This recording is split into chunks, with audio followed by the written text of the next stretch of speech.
Tampok si Matteo Guidicelli sa bagong documentary ng GMA Public Affairs na Philippine Defenders. Kwento ito sa dedikasyon, sakripisyo at katapangan ng ating mga sundalong Pilipino. May chika si Aubrey Carampel.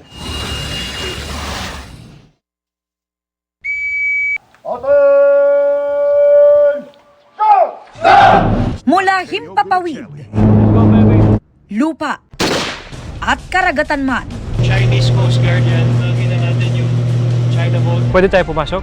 walang inurungan si Matteo Guidicelli na tampok sa pinakabagong documentary ng GMA Public Affairs na Philippine Defenders. Ayon kay Second Lieutenant Guidicelli na reservist ng Philippine Army, sa pamamagitan ng dokyong ito, ipakikita ang dedikasyon, sakripisyo at katapangan ng ating mga sundalong Pilipino. It's always a dream to do something to tell their story. Sinasabi ko palagi sa sarili ko at yung mga sundalo at yung mga pamilya ko, I will never be like one of them, but my dedication and my vow to them is I will always tell their story. 2019 nang maging reservist si Matteo, nakauna-unahan ding sibilyan at celebrity na sumabak sa Scout Ranger training, ang elite force ng Philippine Army.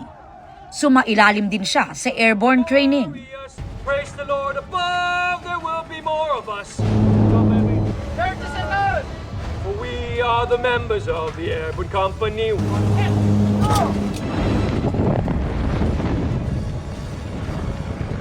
Woohoo! Baby, thank you, Lord! Bukod sa first-hand experience sa military training, ipakikita rin sa docu ang kalagayan ng ating mga sundalong nakadestino sa West Philippine Sea.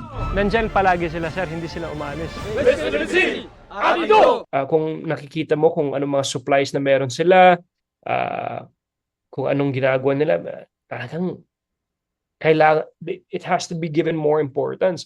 And I hope after this PH Defenders docu, people will start talking about it, talking more about it, about the West Philippine Sea, giving more attention to our soldiers that are there.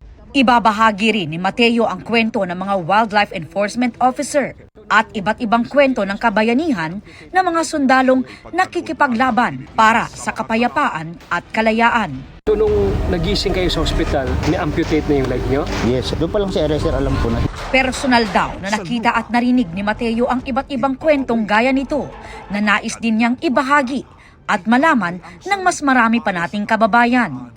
Sana raw ang docu ay makapagbigay din ng inspirasyon sa bawat Pilipinong nagmamahal sa ating bayan. Pag-isipin talaga natin na mabuti kung sino man talaga ang PH Defenders aside the men and women in uniform, it is us. Tayo, mga ordinaryong citizen ng ating bansa. Tayo ang Filipino Defenders.